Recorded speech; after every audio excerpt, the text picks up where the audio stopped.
It's the way things are sometimes, isn't it? Um, so we are. Who are we? Well, my name's Matt. My job is that I look after the research side of things here at UniAdmissions. So I make sure that all the things that we're about to talk about in this presentation, all of the resources we produce, all of those things are nicely backed up by evidence, so that we make sure they all really work. And I present one of these webinars pretty much every Saturday at this time, year round. I think after this one, we've only got 2 left before we take a break for Christmas, but I do not doubt I'll be back in January. So if you feel like you have missed a lot of the ongoing plot of the webinars, then you can very much come back in then. And I'm joined this week by my colleague Simone. Hello, Simone. How are you this week? I'm really well, thank you, Matt. Yourself? Yeah, very well. I've been enjoying the surprisingly fine weather. Hopefully that'll hold out. Some Um, sunshine. I like it. yeah, In November. I didn't I didn't even put a coat down, buy some eggs and bread this morning. Um, so as I mentioned a second ago, we've only got a couple of these left this year. This week we're going to be talking a little bit more about the Oxford and Cambridge interview process, focusing particularly on the things that admissions, trying to get inside the head of the tutors essentially. Next week we're hoping to have all of the BMAT results out, and going through those and analysing what we can learn from those. That's one of my favourite weeks of the year, because I get to really geek out on all the numbers and the graphs and things. I don't think anyone else enjoys it, but at the very least I do, and I'm a selfish person, so that works fine for me. So we'll be talking a little bit about what the interview is like, trying to describe it a little bit.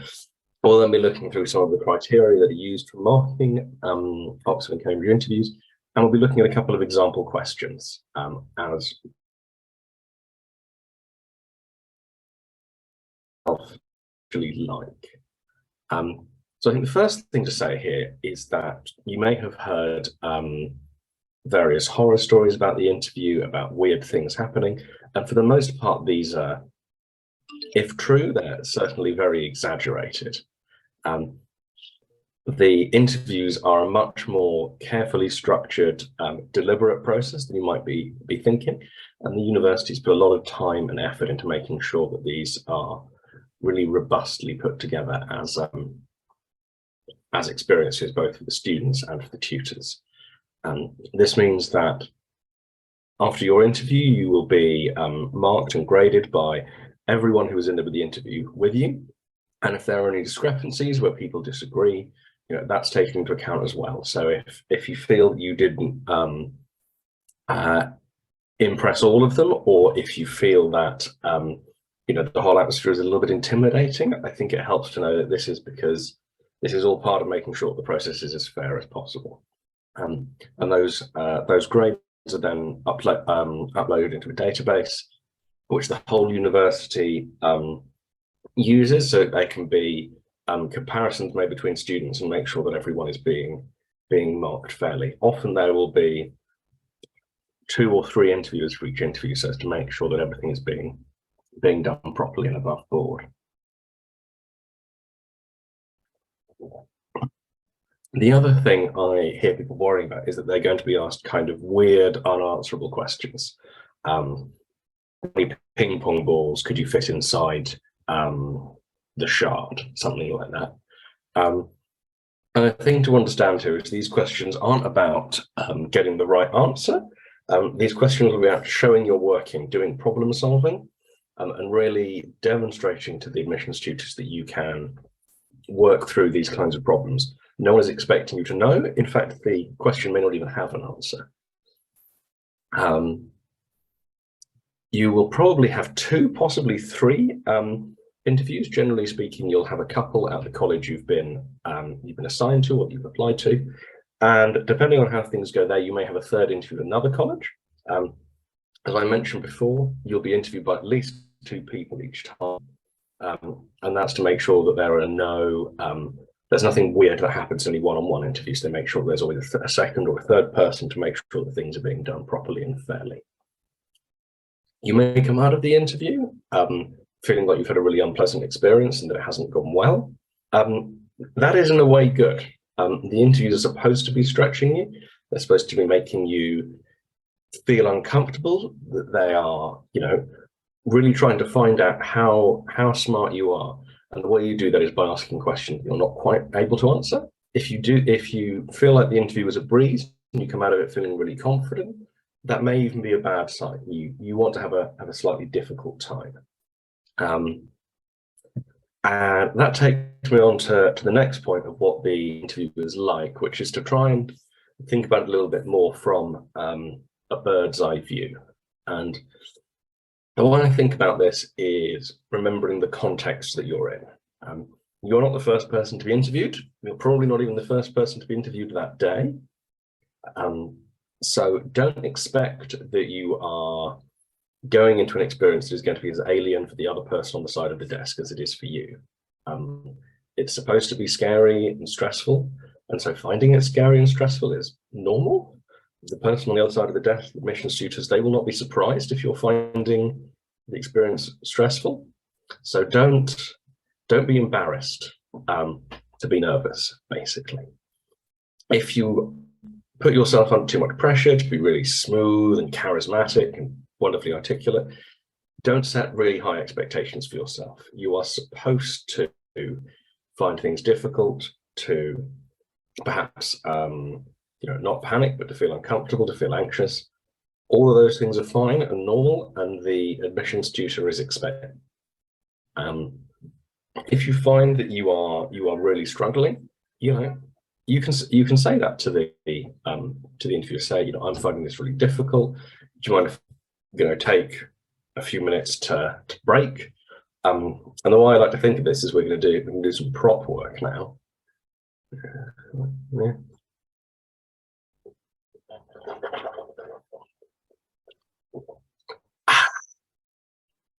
I'm actually doing it again because I fancy some coffee. Delicious coffee.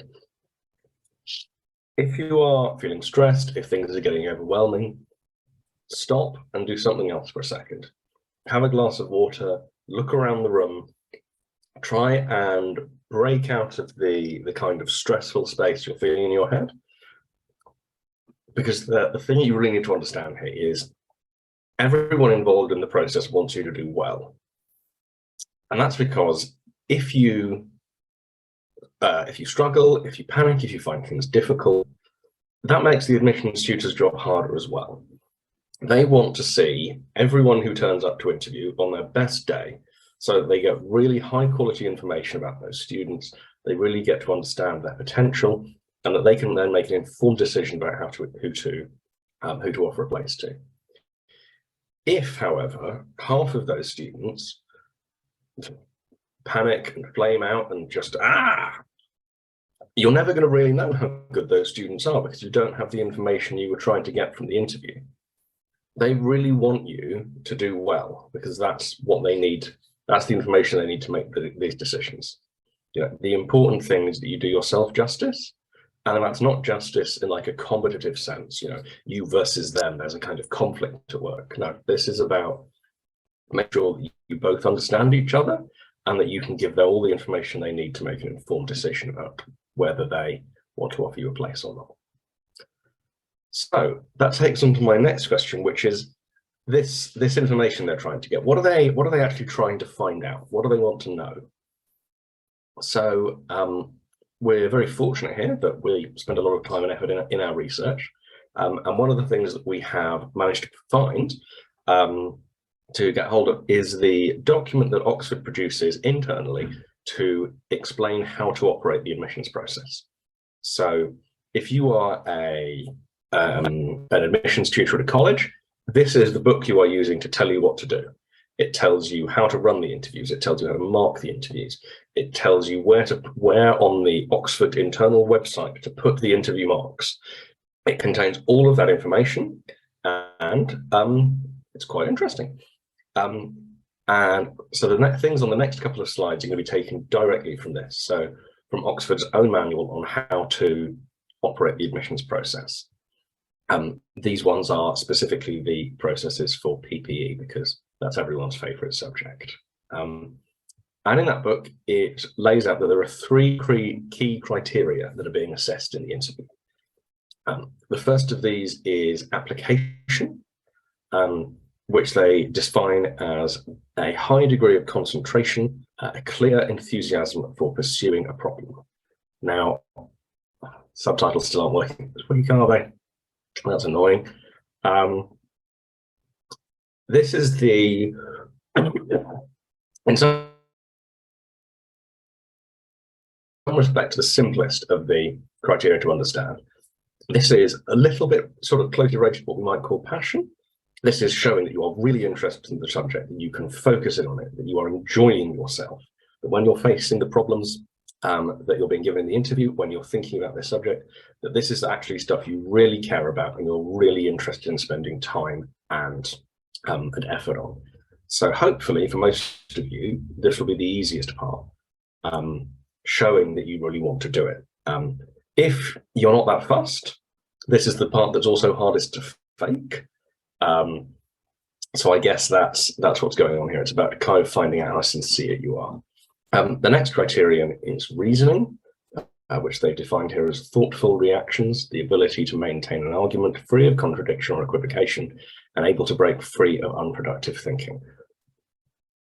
So there are two things here. Well, maybe there are three actually. The first one, thoughtful reactions. What we're talking about here is, as you are faced with new questions, as you're given new information, that you're taking on that information and that you are working through it and you are adding something, you're doing some kind of intellectual work to turn that new information into new ideas. You're using that information to update your ideas. And that you're using that information, this is the second point, to create an argument. And at Oxford and Cambridge, they love things to be an argument. That you're putting together an argument that doesn't contradict itself, actually stand up for something, not an equivocatory argument, which is to say an argument that goes, maybe this, maybe that. No, they want, right, this is what I think. And that you can put together an argument that makes sense and that you has a kind of structure to it. Now, the next point, and this is where this gets a little tricky, they say able to break free from unproductive thinking. Now, one problem you might encounter in the interview, or indeed in real life, is that you might be making a particular argument and then a new piece of information comes to light. And that new piece of information completely ruins your argument. An example of this might be, you might be discussing with someone, you might be saying that you're very worried about the amount of money that the government spends on a particular kind of thing. You might say, I think the government spends far too much money on, what would they spend too much money? They spend far too much money on laptops. They buy too many laptops and it costs an absolute fortune and it's a disgrace. Another person says to you, oh, actually, did you know that the government gets its laptops at a special discount? And actually, they're really cheap. And it saves loads of money. And then you would go, oh, well, this new information's ruined my argument because this other person, they know more about it than me, and they brought new information. Now, there might be a temptation to go, actually, I'm still right, and to start making something up to show that you're still right. But obviously, you're not still right. You've got new information, and so you're going to have to make a change. And that's what we mean about breaking free from unproductive thinking. There's a famous British politician from the early part of the 20th century, David Lloyd George, once asked a question about this. Someone accused him of being inconsistent, and to which he responded, when the facts change, I change my mind. And that's what you want to be doing here. If the facts change, if you get new information, you should be ready to change your mind. And the last point here, communication. That's what I've been trying to do over the last 3 or 4 minutes. It's making sure that you can put out your answers, they can be clear, you can use the right language, that you can have a little bit of subtlety to it, that you're being cautious, you're not overdoing things, and that you're being as articulate as you can be. Now, this is the most difficult part, because you'll see these three got being really into it, fairly straightforward. Hopefully it comes naturally to you. The reasoning ability, that is something you can develop and work on, but that's stuff you're doing at school all of the time. The communication part of it, And that's because this is going to be an interview set up like this, a conversation. This is the hard bit. Practicing taking the reasoning and not putting it in an essay or in an equation, but putting it into a conversation. And that's the part that students find the most challenging. And as I hope you've intuited, if you don't do a good job of the communication, we don't get to find out about your passion. We don't get to find out about your reasoning ability because we can't tell, because there isn't enough clarity in what you're saying. Really here, what we're talking about when it comes to communication is what we think about as soft skills. These are the kinds of skills that are associated with connections, conceptual connections, connecting ideas, or with social connections, building a nice relationship with someone else, like Simone. Having a really nice open dialogue. It's about knowing how to communicate things, about how to adapt the way in which you are communicating yourself, and also to respond sort of empathetically in dialogue with the person you're talking to, adjusting how you're putting things, what you're saying based on their reactions. And sort of the way I think about this is what's called metacognition. It's not just thinking about things, it's thinking about how you think, how you present your ideas, making sure that you are not just putting things out in a way that makes sense to you, but you're putting things out there in a way that makes sense to other people, that is accessible, that makes sense. You can think of this through a kind of set of oppositions is one way I like to think of this. I think PowerPoint is very much a soft skill. Hopefully you're enjoying PowerPoint. Writing is a little bit more of a soft skill. I'm sure speaking we would have even softer, but that ability to put things rather than you might find with reading or comprehension work, things that just make sense to you. Teach is a really important soft skill. It's one thing to know something, but to be able to communicate it to another person, that requires the adaptation of that information into a format that they're going to work with. That's the soft skill again. And this is also, and this is particularly relevant to in the interviews, this is the difference between being really smart, really knowing stuff, and being able to get other people interested, getting them on board, getting them to work with you. And that's one way of thinking about leadership as well. So what I'm trying to say here really is the interview isn't going to be about answers. The questions you get, and we're going to talk about questions in a second, they aren't going to have straightforward answers. Knowing the answer probably won't be the important thing. The important thing is that you are showing you're working, whether that's in the way you structure your argument, if you're doing something like that, if it's in the way that you kind of jot down your equations, if you work something out on the blackboard, if it's that kind of an interview. It's all about showing you're working and getting as many marks as you can for the process, because the answer isn't the important part.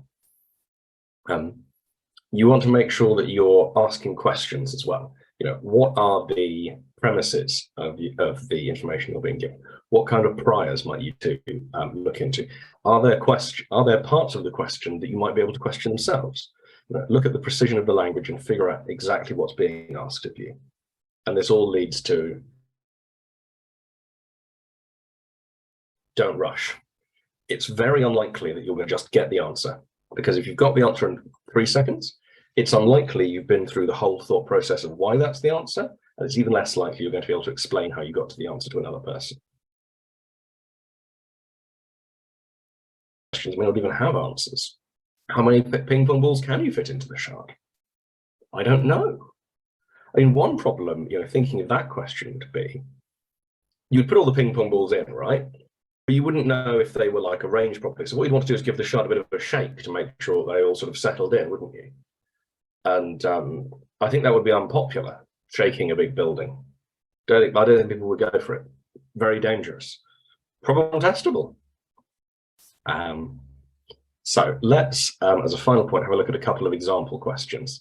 And I'm going to be focusing here on not actually answering the questions, but looking at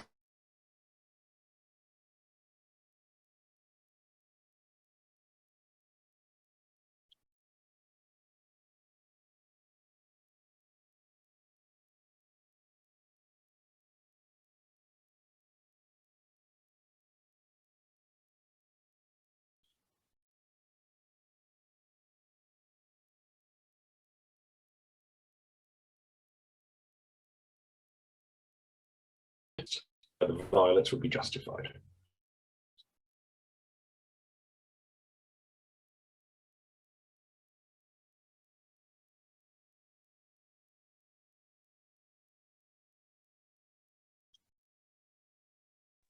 I'm back. Where did we drop off, Simone? So at the top of the question slide where you were talking about whether violence is ever necessary, all these protests are ever necessary. I'd lost 20 minutes. Yeah. So what we want to be thinking about here is this high bar we've set for ourselves, ever justified. We then want to think about what justified means. Justified to who? Are you trying to justify it to the people who are doing protest? Are you trying to justify it to the legal authority that they're protesting against? Are you trying to justify it to some set of values? Are you trying to justify it to God? You know, who is the person who the justification is being made to? And then finally, you know, violent protest. What does protest mean? What does violent mean? You know, is a violent protest smashing up some windows? Is that violence? Is shouting abusive language at people? Is that violence? Is preventing people from accessing healthcare, as sometimes happens with protesters outside women's health clinics? Does that count as violence? You know, you want to pick apart each one of these ideas before you can get to the answer. My guess at the answer here is, if I were guessing,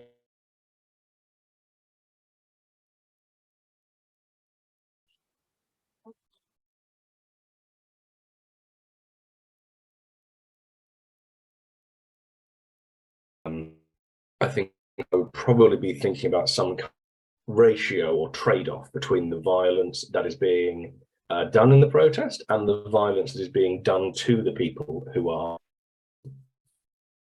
protesting. So if we think about very topically the World Cup in Qatar that starts tomorrow, you know, if the government of Qatar is treating LGBTQ people in a particularly bad way, I would say it's probably okay to respond with a similar or comparable level of violence to the violence that's being done to them by the Qatari authorities. So that's my answer. I'm not going to answer all three of these because otherwise we'll be here all day. But I hope that gives you a little bit of a framework of how you would approach these. You want to break it down and figure out what each part means and what it's doing in a kind of almost algebraic sense. But not all questions will be like this. You could easily have a question like this third one. What would you change about the periodic table? Now, the interesting thing here is you're being given the chance to choose what to talk about here. So this is where you want to be showing off your passion and your enthusiasm for the subject. Pick your favorite element. Maybe your favorite element should be more important than the periodic table. Think about the way the periodic table is. It's not particularly pretty, is it? Like, maybe you could make it more stylish. Maybe you could make it, you know, you could swap them from being boxes to being round. Why is it that shape? Why is there that bit with the other elements on the bottom? You know, why does it look the way it is? And what kind of information does it give by being set up the way it is? Could it be improved? My guess is that it can be, but who knows? I'm not a chemist. But a question like that, you really want to be able to show your enthusiasm and your knowledge, because you're being given the chance to kind of pick what you want to talk about, which won't always be the case. So finally, before I hand over to Simone to talk about our organisation in a bit more detail, I wanted to mention just a few tips from experience. It was 14 years ago that I had my interview at Oxford. I did not get in. But don't worry, I'm over it. Definitely. And so I wanted to share a few tips from my personal experience and from other people I've spoken to. The first one, and this may sound crazy, if you've said you've read a book on your personal statement, make sure you have read it. Maybe even read it again. I meet an unusual number of students who will mention a book that they think is good for their subject, but they haven't read. You don't want to be in a position that someone asks you about a book you haven't read. You'll look very silly. As we mentioned a moment ago, the periodic table, when you're given the opportunity to show how much knowledge you have, make sure you take it. Make sure that the things you know about, you're comfortable talking about them, that you know what you're doing when it comes to adapting that information into different kinds of question. Make sure that you, once you get the ability to show off just how much you know, you do that. If you need to rest, if you need to take time, if you need to say, actually, I'm not sure, can you give me 30 seconds, a minute just to think? That's absolutely fine. The important thing is to show yourself to your best advantage. It's not to do it quickly. And that goes on to the next. If you do panic, don't make things up. It's really tempting. This is a mistake I made in my Oxford interview. I just made something up. They were really interested in this thing I'd made up because it sounded really interesting and new and novel, and they hadn't heard about it. And they really wanted to know. And unfortunately, I'd made it up. So I didn't know. Sorry, I'm not meaning to laugh out loud. Don't make that mistake. If you don't, you don't know. And that takes us to this last point. Remember the reason you're there. You want to go there because you want to study, because you want to learn. You're not applying to go to Oxford to be a teacher. You're not the smartest person in the room. You don't want to be. What would be the point in going if you were too smart for the institution? If you come in there like you're a really clever guy who knows it all, they're going to say, oh, this is a really clever guy. He knows it all. No need for him to come here. He already knows it all. Make sure that you're curious and that you're asking questions, not that you're trying to just show off what you know and that what you know is all there is to know. So I'm going to hand over in a moment to Simone. I think I'm just going to double check what these slides are about to do. Yes. So Simone, tell us a little bit more about what we do around here, apart from these webinars, which is the only bit I care about. Of course. So my name's Simone, really wonderful to be here today, and I'm a lead consultant here at UniAdmissions. Thanks so much, Matt, for that presentation. In terms of the ways that we can support students, we have programs of support which will assist your competitive application no end. So most of our programs are made up of 4 parts. The first part would be one-to-one tuition, and you would get that with somebody who has done your subject at your first choice university, who has achieved in the top 10% for their own admissions process and academics, an expert to help you across all of the application process, inclusive of the personal statement, any relevant tests, and also those interviews, which is obviously what we've been talking about today in earnest. So a really comprehensive approach. You'll also get access to all of our materials and resources alongside those one-to-one tutorials. So, you know, we are responsible for writing a number of Amazon best-selling books, hundreds of them, and you'll get access to everything that we have created in a bid to really help you with those one-to-one tutorials as well. And so those 2 parts go hand in hand. Something else that we do, which is very, very interesting, is our enrichment seminars. So these happen in small groups. In fact, it's the way that you are taught at Oxford and Cambridge University. And it's basically really delving into the subject in an academic way. This is going to give you, you know, the ability and the environment in which you can practice the soft skills that Matt just spoke of.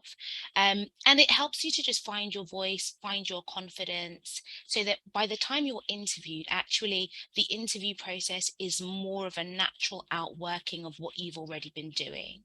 It will just be a natural extension because you would have had so much practice at, you know, covering the building blocks of your subject matter in an academic way and following up with, you know, the wider reading associated to those subjects. And the last thing that we do as part of our programs is something called an intensive course. Basically, you would get an intensive course with each deadline hurdle that you're going to experience. So you'll have one for the personal statement, you'll have one for your test. So if it was PP for the TSA, you would have an intensive course, and also for the interviews. And the courses are they're like one-off workshops. And they basically drill down into the subject matter and then make sure that you are deadline ready. So if any problems kind of crop up, 2 weeks before the deadline, you'll do the course, and it will help us to know we've done everything we can to support you. But also for you, it will be great to know that the intensive course went really well, and that moving forward to the actual deadline, you will be ready and you'll be able to do your best work and put your most confident self forward in that deadline. So obviously we're down to crunch time at the moment. It's interviews. And so that's what we're focused on in earnest. But obviously if you're not applying this year for next, then you're in a really good position for us to help you with the whole application if it's entry 2024. So I hope that has just given you some insight into the ways in which we are able to support you as a student. And any questions that you have, obviously, if they're generic, we can answer them at the end of this session. But if it's more bespoke, then feel free to book a consultation with myself or one of our team, and we'll do everything in our power to help you. So I hope that was helpful. Over to you, Matt. Fab. Thanks, Simone. The good news is all of this seems to work. We have had really successful results over the past several years, both with Oxbridge and with students applying to medical school.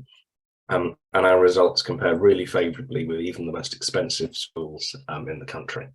We don't quite have the snazzy outfits of Eton, but we do have comparable results, which is nice. Although I wouldn't mind the outfits, something to work on there. If you've enjoyed this webinar, please do let us know on Trustpilot. The first person to leave a really nice review will be included in all future webinars, especially if they mention how handsome and charming I am. And that's a good opportunity to learn and see what other customers have said about us, the experiences they've had. It gives you a really rich sense of the way we like to work by getting into our peers. If you've enjoyed this, you can also listen to my colleague Will and our founder Rohan's podcast, in which they talk about everything from admissions tests to zombie apocalypses. It's a very broad podcast. And as Simone mentioned, if you'd like to know more, you can book a consultation with us, and hopefully we're going to get a nice little video in a moment that will show us how it's done. And what we'll do now then is for the next 5 or 10 minutes until we get up to about 1:45, we'll take some questions. So please do drop those into the Q&A section and we'll get through as many of those as we can. So our first question, someone asks, are these interview criteria tailored to Cambridge as well? So the short answer is yes. The way that Cambridge phrases the processes is slightly less clear, which is why I use the example from Oxford, because I prefer the way they phrased it. But broadly speaking, those 3 criteria, showing your enthusiasm and passion for the subject, being able to show your reasoning ability, an argument, and being able to communicate those things in a careful, articulate way that isn't overstating your argument or getting trapped in kind of dead ends. Those are very much the same for Oxford and Cambridge.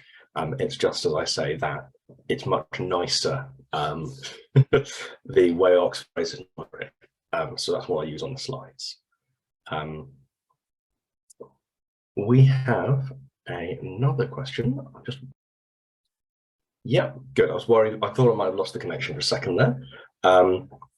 Our second question, someone asks, how long are the interviews? This isn't a question I think we've had before, which is interesting because it's a really good question. So they're normally between 20 and 30 minutes each interview. I believe they're timetabled in for half an hour at a time.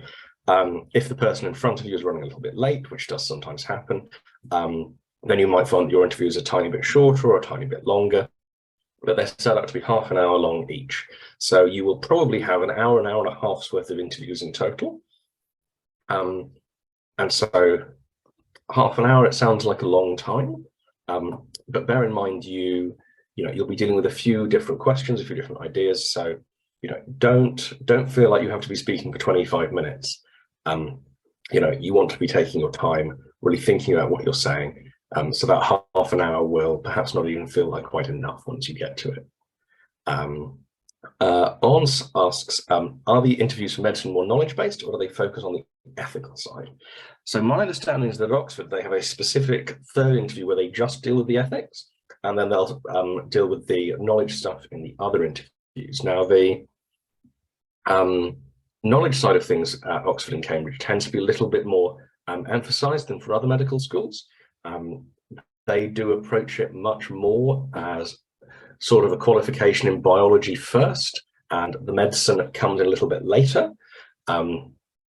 So you really want to be making sure that you've got your biology and your chemistry and your physical solving skills really on point, because those are going to be a big emphasis of the interview. You'll have an ethical discussion as well, but compared with the MMI format that you might see at Imperial or at UCL, there's going to be less emphasis on the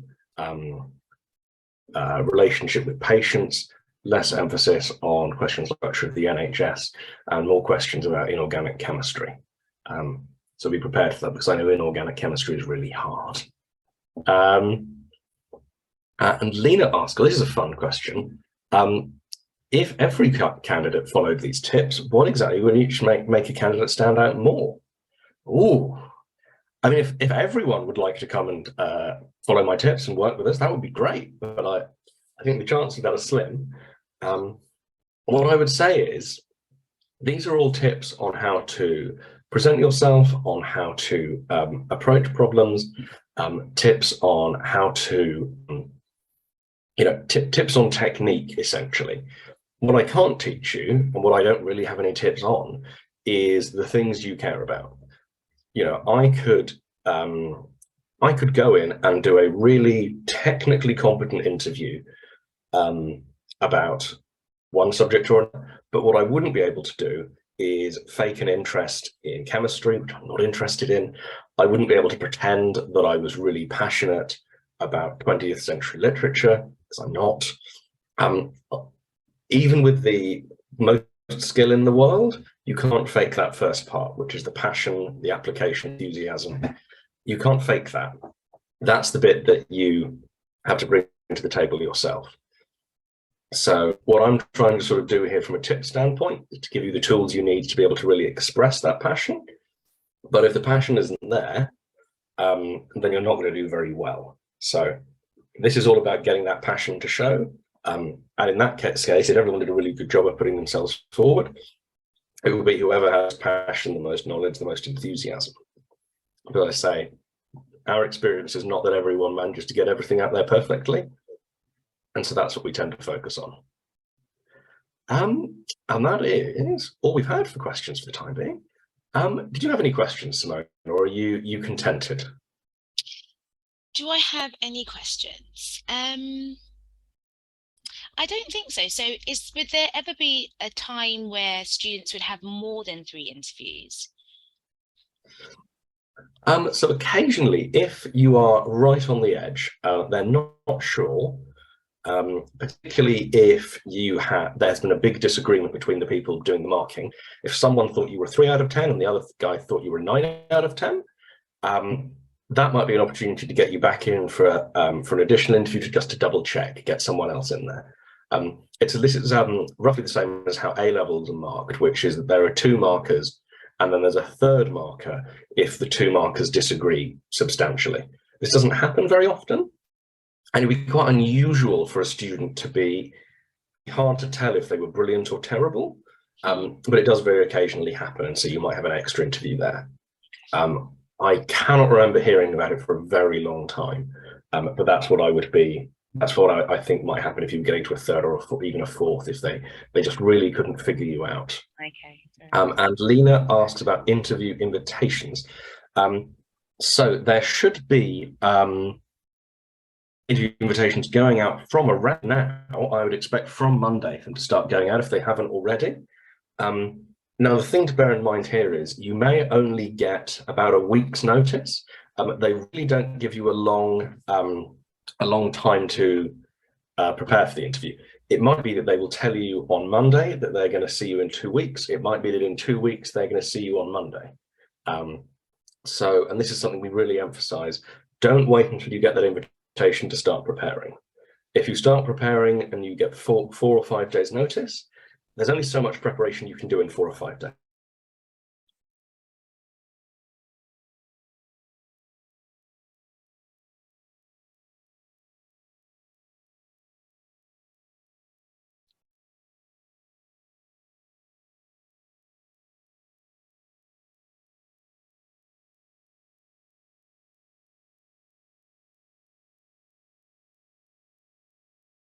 Or not, because you just delayed on doing that.